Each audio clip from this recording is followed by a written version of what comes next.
A lot of times you go for interviews, but you don't get picked and they don't even call you back. And you keep wondering if you did not do well.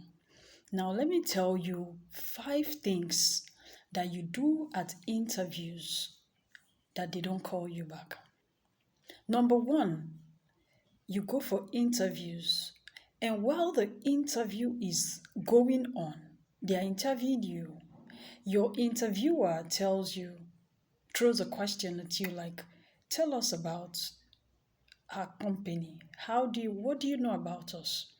And you don't know anything about the company that you are applying for. That's a big error. Now, when you want to go for job interview, the first thing you do is that you go online and Google about the company. The day the company was opened, the day what they are into, what their core value is, what their vision is, their vision statement, their mission statement. You read all about them. If it's a production company, a manufacturing company, oil and gas, any sector that the company is into, now you must read extensively. As I use the word extensively about the company and what they're into. Now, when you tell your interviewer some few things you know about the company, it makes them, it gives them this reassurance that you know what you're doing, that you came prepared. They can't say, okay, tell us about our company. What do you know about us? And you're just sitting there looking. That is number one reason why you don't get picked. Now, number two reason is that you lack confidence. When you walk into an interview room, don't walk as if you are going to beg for the job. Okay, yes, even if you're going to ask for the job, you are not begging for it. Now, two things are involved when you are going for an interview. Have this at the back of your mind is that you either get employed or you don't. So, when you lack confidence, you walk in as if you're tired, you walk in sluggishly, you just mope. Your interviewer already knows that you don't have self-confidence. Now, your self-confidence is how you carry yourself. You walk into an interview room with a lot of confidence and you say, good morning, ma, good morning, sir. You wait until you are asked to sit and then you sit. You look at them straight into their eyes, okay? You walk in with some level of class, with some level of courage. That is what tells your interviewer that you know what you are doing.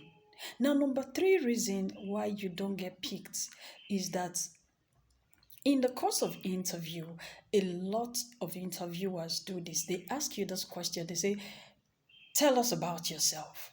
Now, when your interviewer say, tell us about yourself, it is not time for you to say, oh, my name is whatever, my name is, let's just pick Ogechi, my name is Ogechi, or my name is Amanda, I'm a graduate of this, I live at number 3, whatever street. No.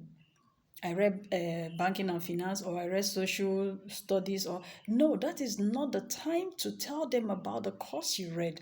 When your interviewer asks you, tell us about yourself. Now, the first thing they want to hear is your strength. What is your greatest strength? What is your weakness? Okay, you could say something like, I'm a sanguine, I'm a choleric, I'm outgoing, I'm social, I'm dependable, I'm a team leader, I'm trustworthy, I can work under pressure, I can withstand pressure, not just working under, you can withstand pressure, I'm a go-getter. You could say some reasonable things. Now, why your interviewer is asking you that question is they want to see if you have what it takes to handle the position that you are applying for. You could say something also like, yes, I'm commercially aware, I'm mentally stable to handle pressure. Now, when you say you're mentally stable, it tells your interviewer that you know what you're doing. When you say you are commercially aware, it tells your interviewer that if you get employed, you know about the product, you know about service, you know about marketing, you know about communication. Okay, so when you go for interview and they say, tell us about yourself, that is where a lot of people miss it. Yes, I know because I have managed a lot of managerial positions. Okay, so when I ask you, I say, tell me about yourself, I'm not expecting you to tell me the year you graduated. I'm not expecting you to tell me the course you read. Of course, your CV tells me all that. I want you to tell me who you are. If you're a choleric, if you're a sanguine, if you're an ambivert. By that, I mean your personality. Okay, I expect you to tell me about your personality. Now, number 4 reason why you don't get picked is that you don't even know you don't know much about the position that you are applying for. If you are going for, let's say, as a marketer, they ask you what are the 5 challenges a marketer faces. Now you don't go and start saying something else. You talk about rejection. Yes, because a lot of people will shut their door at you the minute you open your mouth. You talk about it will challenge your mental health. Okay? Yes, as a marketer, you need to be social. You need to be able to communicate. The first 3 words you say to a client will decide if they will listen to you or not. As a marketer, you have to be very pleasant. Now, this is just for a marketer. If you're going for a managerial position and they ask you, what are the 3 qualities every manager should possess? And you are sitting there moping. You don't know that as a manager, you are a leader. As a manager, you are supposed to bring your team under under control. As a manager, you are a teacher. As a manager, you are daily, you are a motivator. You need to motivate your team to get their goals right. Okay, you need to be you need to be mentally sound also. As a manager, you have to do away with anger, because your team members will annoy you. Sometimes they might not get the job done, so you have to know these things. Now, the last is that when you go for interviews, one of the reasons why you don't get picked is that you don't communicate.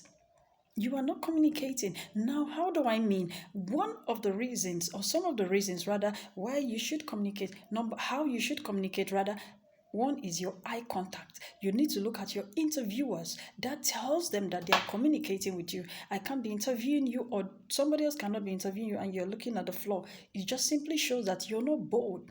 Like I said from the beginning of this video, you don't have courage, you don't have poise, you don't have charisma. Okay, so the position you are applying for, you need to communicate. Now, the wrong side of communication that some of you do at interviews is that your stories do not add up. When did you graduate? When did you graduate? Your reply is important.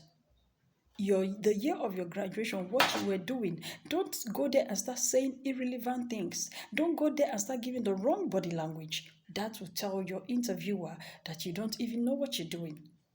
As always, my name is Bina Kenneth. I'm the Big Mom of Africa and your favorite life coach. If you find this video helpful, don't forget to share me out. As always, stay intentional. Bye for now. See you in my next video.